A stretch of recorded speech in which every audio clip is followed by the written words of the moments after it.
So guys, welcome back to my vlog guys.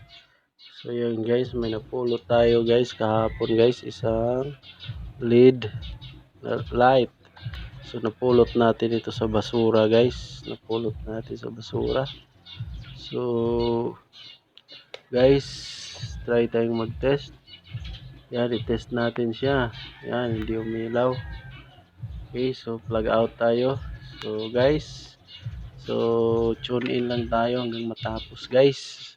Tune in lang tayo hanggang matapos ito guys, ang vlog na to, para may makuha tayo kahit konting kaalaman guys. Okay, so tanggalin natin itong takip guys, matigas siya guys. Oh ayan, ayan, matigas guys. Okay, so ito na yung loob niya guys. So guys, ang susunod na gagawin ay, so tingnan muna natin ang mga lead na sunog.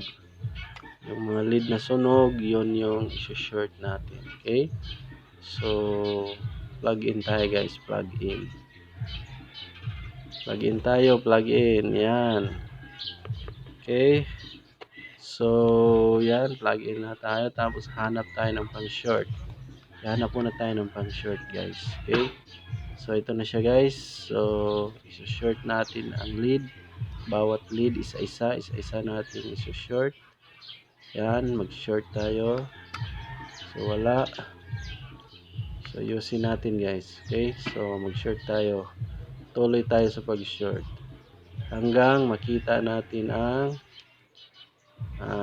suspect na lead na siyang dahilan kung bakit hindi umilaw ang lahat ng mga lead. Okay, so hanapin natin guys, hanapin natin yung suspect. Yan, isa-isahin natin guys, isa-isahin. Yan, isa-isahin natin sila guys. Ayun, yun, meron guys. Ito guys, oh. Ayan, umilaw siya guys. Yun, umilaw siya guys. So ibig sabihin, ito yung suspect. Ito yung lead na nasunog. Dahil nasunog siya, hindi na nakatawid sa kabila yung voltage. So ang gagawin natin ay iso-short natin ito sila, ang dalawang paa niya. Iso-short natin para makatawid yung voltage sa kabila. Okay, so next step, dahil nakita na natin ang sunog na lead, dahil nakita na natin, next step ay tatanggalin ang plug, unplug guys, para safety.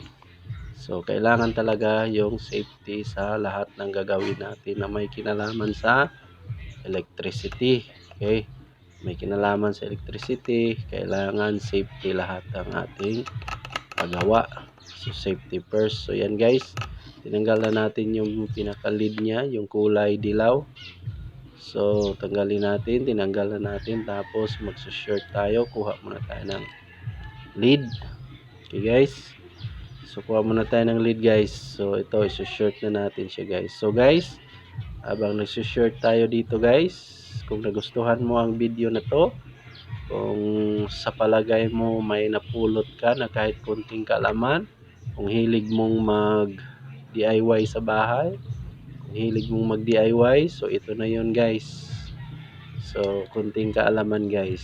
So yan, isi-short na natin siya guys, tapos plug in tayo guys. Tingnan natin yung ginawa natin kung successful ba siya. Okay, so plug in tayo guys. Ayan, plug in tayo. So guys, like and subscribe and share. Okay, plug in tayo guys, plug in. Yun, umilaw na siya guys. So kung bibilangin lahat ng mga lead guys ay 13 lahat yan ng mga leads. So minus 1 dahil wala na yung isa, dead na yung isa. So yung isa ay shorted na, I mean sunog na yung isa. So 12 leads na lang yung umiilaw, pero okay pa rin yan guys, kahit 12 na lang sila. Okay, so ayan, malakas pa rin ang ilaw guys. So malakas pa rin ang ilaw niyan guys, kahit isa lang yung hindi umilaw. So guys, sa ganitong paraan, nakasave pa rin tayo sa pera. Sa ganitong paraan, sa pagdi-DIY, hindi tayo bumili ng bago. Okay, so hindi tayo nakabili ng bago, nakasave tayo dahil lamang sa ginawa natin. Okay, So guys, ang need pala na ito ay napulot lang natin kahapon. Napulot natin ito kahapon sa may basura. Kinuha natin dahil tinapon na ng may-ari dahil yung may-ari hindi marunong mag-DIY. Okay, so napaka-importante na sa bahay natin marunong tayong mag-DIY para at least makasave tayo. Okay, maraming salamat sa panonood guys. Hanggang dito na lang ang video na ito. So maraming salamat sa panonood.